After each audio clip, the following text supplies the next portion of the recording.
Bismillahirrahmanirrahim. Teman-teman yang dirahmati Allah Subhanahu wa taala, kita lanjutkan tentang masalah sabar. Terutama sabar zulzilu, ketika kita diuji dengan ujian ego, marah, perasaan, sakit hati, yang kayak gitu-gitu. Ini ujian jauh lebih berat daripada ujian fisik dan ujian harta. Termasuk rasa cinta, rasa benci, kadang itu menjadi ujian. Kenapa ujian bikin kita jadi tidak lagi logis, nggak realistis, dan kadang-kadang mengabaikan hal-hal nilai-nilai yang kita selama ini pegang sebagai satu kebenaran. Kita mengabaikan batasan-batasan syariat. Ini semuanya ujian dari Allah Subhanahu wa taala. Sehingga tidak disebut orang yang beriman kecuali ketika Allah Subhanahu wa taala melihat dia sabar dalam ujian. Kalau dia nggak sabar dalam ujian, malah di dalam pembukaan surat Al-Ankabut tadi Allah menggolongkan mereka termasuk orang-orang yang munafik. Apa arti yang orang munafik? Orang yang mengaku beriman tapi sebetulnya dia tidak beriman. Apa salah satu buktinya? Dia tidak sabar. Jadi kalau kita mau menilai diri kita mukmin atau munafik, dan ini bukan materi untuk menjudge orang lain, oh ternyata dia itu munafik, bukan. Lagi-lagi konsep kita belajar itu angle-nya untuk diri kita sendiri. Saya sangat tidak merekomendasikan kita belajar untuk mendapatkan kaca pembesar, mencari-cari kesalahan saudara kita. Tapi kita belajar untuk semakin bisa bercermin untuk menemukan aib dan kekurangan diri kita. Jadi semakin kita tahu ilmu agama, semakin kita tahu ayat dan hadis, semakin kita punya cerminan untuk menilai diri kita dan memperbaiki diri kita. Bukan nyari kaca pembesar untuk memperjelas aib-aib dan kesalahan orang lain. Kalau kita pengen menilai diri kita ini orang yang mukmin atau munafik, caranya lihat aja kita sabar nggak nih, terutama dalam masalah emosional. Dalam masalah ego, dalam masalah marah, dalam masalah hawa nafsu, dalam masalah perasaan cinta, dalam masalah benci, segala macam. Masih bisa nggak kita adil bahkan kepada orang yang kita benci? Adil kepada orang yang kita benci, adil kepada musuh sekalipun. Bahwa jangan sampai kita gara-gara nggak suka kepada seseorang, kita berlaku zalim kepada dia. Jangan. Ini berarti kita harus ngelawan ego kita sendiri. Ego untuk memaafkan orang lain, ego untuk bisa melupakan kesalahan orang lain, ego untuk bisa berlapang dada dengan hal-hal yang gak nyaman daripada orang lain. Ini adalah ujian yang paling berat. Di situ kita bisa lihat kita nih mukmin atau munafik. Kalau gak pernah sabar sama sekali dalam masalah ego, dalam masalah emosional, berarti jangan-jangan kita tergolong di antara orang-orang yang kata Allah, wa ma hum bimu'minin, mereka bukan orang yang beriman. Kata Allah di surat Al-Ankabut, mereka itu adalah wala ya'lamannallahul munafiqin, orang-orang yang munafik. Nauzubillah min dzalik. Kalau kita merasa pernah sabar terhadap emosi kita, sekarang kita lihat sesering apa kita sabar terhadap emosi kita. Maka derajat seorang mukmin tergantung tingkat kesabarannya. Ada yang orang sabar hanya kalau disakiti dengan satu kata. Ada yang sabar dengan satu kalimat. Ada yang sabar dengan satu paragraf.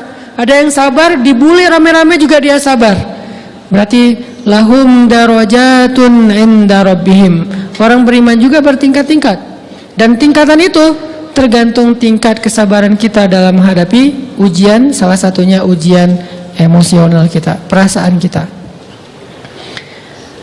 Sehingga teman-teman yang dirahmati Allah SWT, salah satu program kita untuk terus mengembangkan diri, program untuk tumbuh, program untuk memperbaiki diri kita di hadapan Allah itu adalah coba kita program dalam sehari aja, terus kita nilai berapa kali kita berhasil ngelewatin ujian emosional.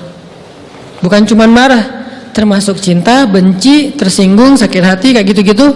Berapa kali kita berhasil melewati itu dalam sehari?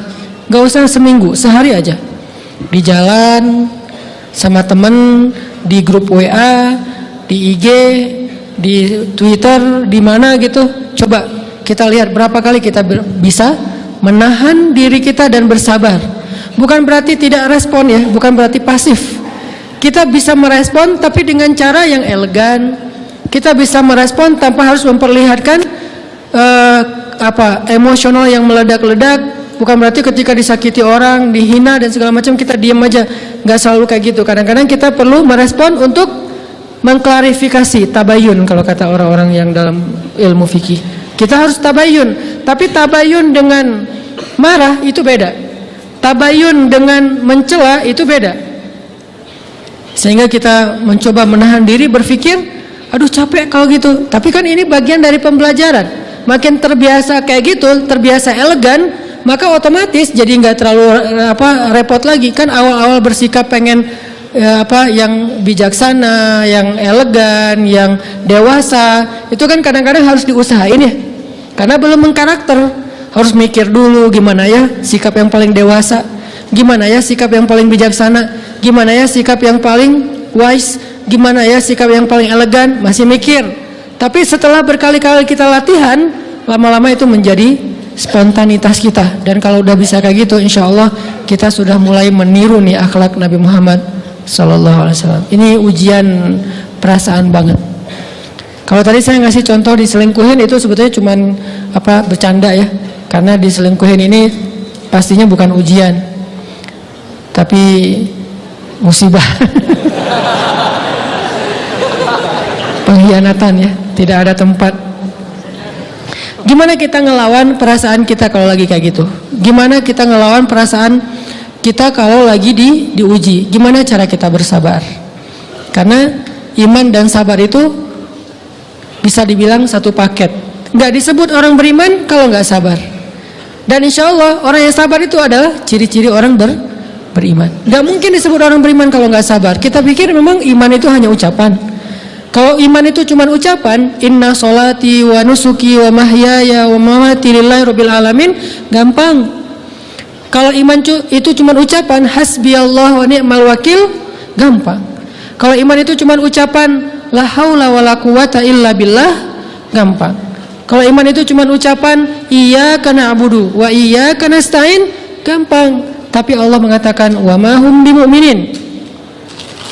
Ahasiban nasu ayyutraku ayyakulu amanna wa hum la yuftanun. Emangnya cukup dengan hanya mengatakan kami telah beriman lalu tidak diuji? Ternyata iman adalah sabar dalam ujian. Jadi nggak mungkin orang disebut beriman sementara dia tidak sabar, sementara dia emosional, sementara dia temperamen, sementara dia orangnya meledak-ledak, sementara dia orangnya mengeluh, sementara dia orangnya berputus asa. Nggak mungkin. Karena ulama mengatakan la tayasu, jangan berputus asa. Fa innal ya's laisa min akhlaqil muslim atau mu'min. Karena sesungguhnya keputusasaan bukan di antara akhlak orang yang beriman. Orang yang beriman itu tidak pernah berputus asa. Serumit apapun masalah kita, kalau kita punya yakin sama Allah bahwa Allah ala kulli syai'in qadir, maka kita pasti akan punya harapan. Kalau kita yakin bahwa Allahu Akbar, sebesar apapun masalah kita, Allah lebih besar daripada masalah kita, kan? Bukankah kita mendengar Allahu Akbar, Allahu Akbar? Ada gitu yang lebih besar daripada Allah? Harusnya kita tidak pernah berdoa kepada Allah sambil mengatakan, ya Allah, saya punya masalah besar. Itu sama aja dengan kita ngeledekin Allah. Sama aja kayak kita datang ke teman kita bilang gini, saya mau pinjam duit. Enggak akan banyak kok, saya tahu kamu kalau kebanyakan kamu enggak akan sanggup. Kan enggak mungkin kita ngomong gitu kan ya. Saya lagi banyak hutang nih, saya mau minta tolong sama kamu. Insya Allah saya enggak akan minta seutuhnya. Saya tahu kamu juga kurang duitnya, saya minta dikit-dikit aja lah. Kan enggak gitu kan cara kita minta tolong. Sama aja kita doa, ya Allah, saya punya masalah besar. Ngomong ke Allah punya masalah besar. Kalau kita ngomong ke manusia kayak gitu wajar, tapi ke Allah, ya Allah, saya punya masalah kecil nih. Apa? Ada hutang sedikit, berapa? 100 M. Allah kan ghaniyun, maha kaya. Jadi jangan pernah mengatakan 100 M itu besar di hadapan Allah. Kita ngeremehin Allah banget. Bukankah Allah Maha Kaya? Jangan pernah mengatakan bahwa musibah kita, ditinggalkan orang yang kita cintai, dibully seluruh dunia, itu besar di hadapan Allah. Bukankah Allah cukup buat kamu? Kata kamu, inna sholati wa nusuki wa mahyaya hasbiyallahu ni'mal wakil. Jadi Allahu Akbar. Sehingga kalau kita berdoa, ya Allah, saya punya sedikit masalah.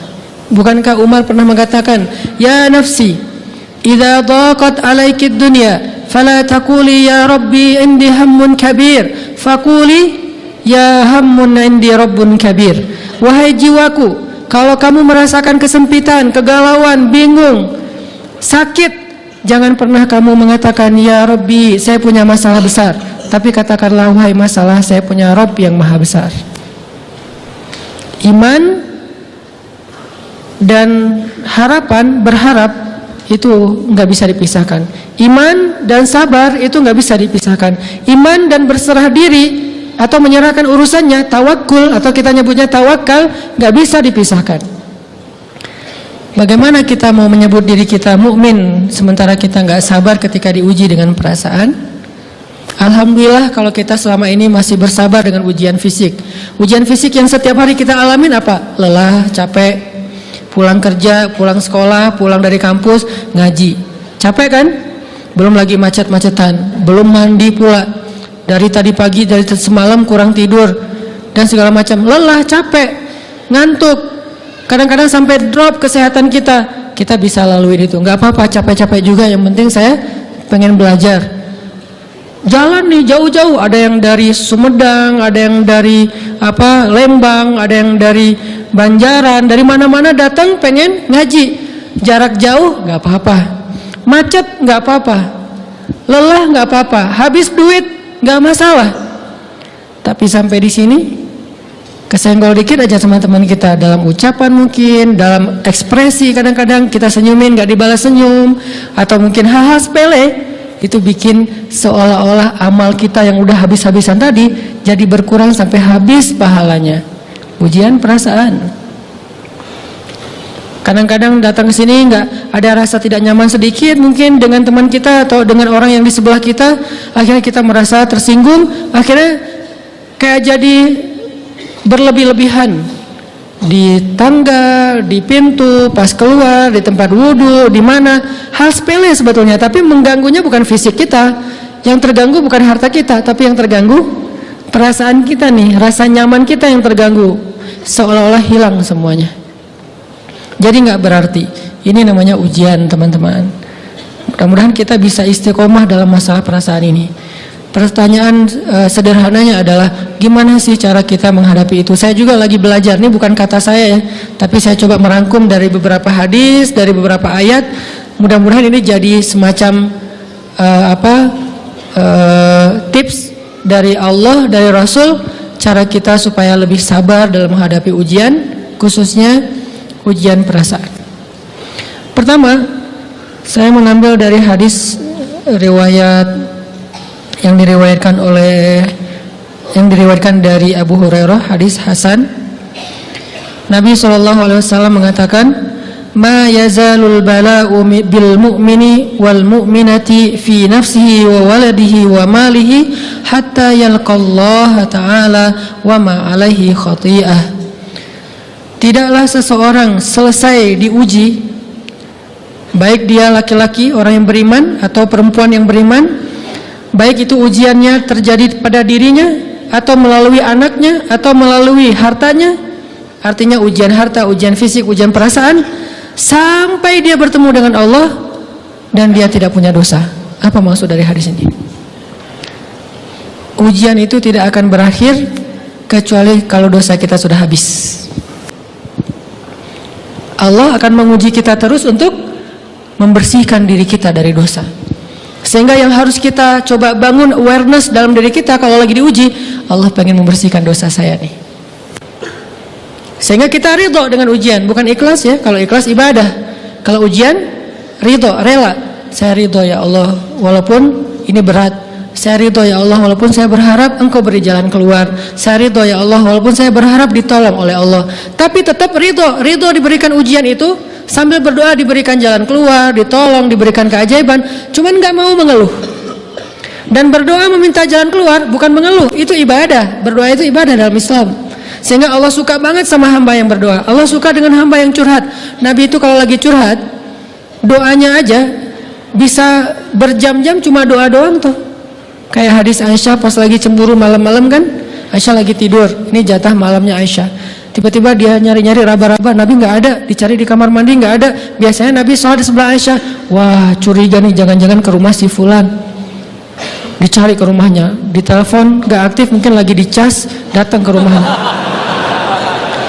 Ketuk pintu. Hafsah, Nabi di rumah kamu nggak? Enggak Aisyah, beneran. Cari ke rumah Sofia. Sofia, Nabi di sini enggak? Enggak, beneran. Cari ke rumah Maria. Maria di sini enggak Nabi? Enggak. Kemana ya Nabi? Rumah istri-istri yang lain enggak ada. Pas balik ke rumahnya, ngelewat masjid, ngelihat Nabi lagi sujud di Masjid Nabawi di mihrab, dan Aisyah mendengar Nabi menangis sambil berdoa, dan sujudnya itu seperti membaca 1 juz Al-Quran. Dan itu isinya doa nangis. Robbi. Jadi kalau kita katakan nggak usah banyak berdoa sama Allah, malu. Justru Allah suka kepada hamba yang berdoa. Justru sebaliknya, kalau kita jarang berdoa atau enggan berdoa, buat Allah itu orang sombong. Allah nggak suka hamba kayak gitu.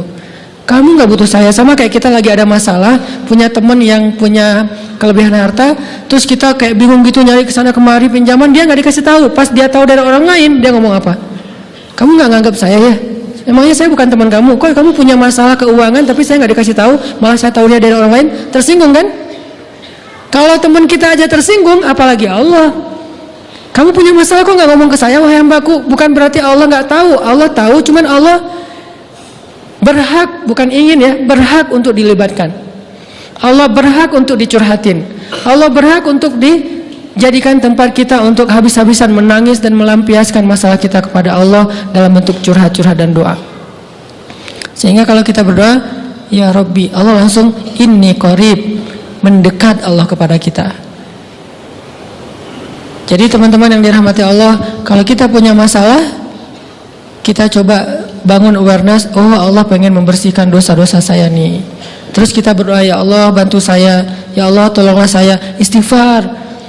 Saya kadang-kadang ngerasa nih, kalau ada dosa, ada kesalahan, ada kekeliruan yang saya lakukan misalnya gitu, kalau saya nggak kuat istighfarnya, bentar lagi akan diuji sama Allah. Ujian macam-macam, alhamdulillahnya ujiannya masih ketahan. Pasti diuji sama Allah. Kalau istighfarnya nggak kuat, taubatnya tuh nggak kuat, langsung diuji sama Allah. Dan saya langsung sadar, oh benar, berarti yang tadi ini lagi dihapus sama Allah nih. Perkencang lagi, perkuat lagi istighfar. Kenapa? Karena kalau istighfar kita kuat, berarti kan dosa kita dihapus dengan istighfar ya. Otomatis ujian kita durasinya berkurang. Makin kuat istighfar, makin berkurang. Kalau istighfarnya udah mantap, udah selesai, Allah cabut tuh ujian kita, diganti dengan kebaikan. Jadi teman-teman, kita coba sadari, oh kalau Allah menguji saya, emang saya banyak dosa. Sebelum kita mencari kambing hitam, nyalah-nyalahin orang lain, sebelum kita marah kepada orang lain, kadang wajar kita marah kepada orang lain gara-gara ucapannya, komennya, teks dari dia, wajar. Tapi sebelum itu, marah dulu kepada diri kita atas dosa dan kesalahan kita yang baru saja kita lakukan, atau yang dulu kita lakuin dan belum benar-benar kita tinggalkan. Kalau kita ngerasa banyak dosa di masa lalu sebelum kita taubat, hijrah, berarti mungkin itulah alasan kenapa sekarang kita diuji setelah hijrah. Kenapa agak-agak harus jungkir balik setelah kita hijrah? Kenapa harus sedikit berdarah-darah setelah kita hijrah? Anggap aja itu untuk mengkifarat, membersihkan dosa-dosa kita yang telah lalu. Supaya apa? Supaya kalau kita pulang kepada Allah, kita pulang dalam keadaan bersih, dan itu pasti akan menjadi orang yang paling beruntung. Daripada nanti diberesin di akhirat, mending diberesin di dunia kan? Soalnya kalau diberesin di akhirat itu lebih berat. Akhirat itu perlakuannya beda dengan di dunia. Di dunia kalau kita salah akan dibalas oleh Allah. Kalau kita belum taubat, dibalas oleh Allah sama. Tapi di akhirat ukurannya beda. Sehingga heran ya, kalau ada orang yang merasa beruntung lolos dari hukuman dunia, dia pikir dia udah lolos dari hukuman Allah, mending dia beresin deh di dunia daripada nanti di akhir berlarut-larut. Itu bahaya banget. Kalau buat saya pribadi, dan saya yakin teman-teman juga kayak gitu, nggak mau ada masalah di akhirat, mending masalah di dunia aja. Tapi masalah di dunia juga kita nggak mau berlarut-larut, pengen cepat dimudahin sama Allah. Caranya istighfar, istighfar, istighfar. Tidaklah Allah memberikan kepada kita ujian kecuali salah satu alasannya pengen menghapuskan dosa. Idza kathurat dzunubul 'abdi wa lam yakun lahu min 'amalin liyukaffiraha fabtalahu Allahu bil hazan liyukaffiraha. Kalau seorang hamba banyak dosa dan dia nggak cukup amal untuk mengkifarat dosa-dosanya, Allah akan menguji dia dengan rasa sedih, dengan rasa kecewa, dengan rasa berat, sakit hati untuk mengkifarat dosa-dosanya. Itu yang kita bangun, sehingga kalau ada masalah sama orang lain, kita memperbaiki diri dulu, bukan sibuk dengan kesalahan dia terus menerus yang nggak mau kita maafin. Misalnya ada teman kita nih jadi clash sama kita, hal pertama yang kita bangun, astagfirullahaladzim, saya banyak dosa nih. Tapi kan yang salah dia, ya. Tapi mungkin dia nggak akan mengatakan kalimat itu, nggak akan bersikap kayak gitu kalau kita nggak punya dosa. Allah sengaja mengutus dia untuk menguji kita lewat kata-katanya, lewat perilakunya, karena kita punya dosa. Jadi penyebab pertama diuji itu bukan teman kita yang salah, itu penyebab kedua. Memang dia salah, dan itu harus kita akui, realistis lah. Dia salah, dia nggak pas, dia nggak bijak, dia apa. Oke. Tapi yang mentakdirkan dia salah kepada kita Allah Subhanahu wa taala. Kenapa Allah takdirkan gitu? Karena kita masih punya banyak dosa. Allah kirim kita ujian, bisa manusia, bisa alam, bisa dalam diri kita sendiri. Itu semuanya adalah cara Allah untuk menguji kita dan membersihkan dosa-dosa kita.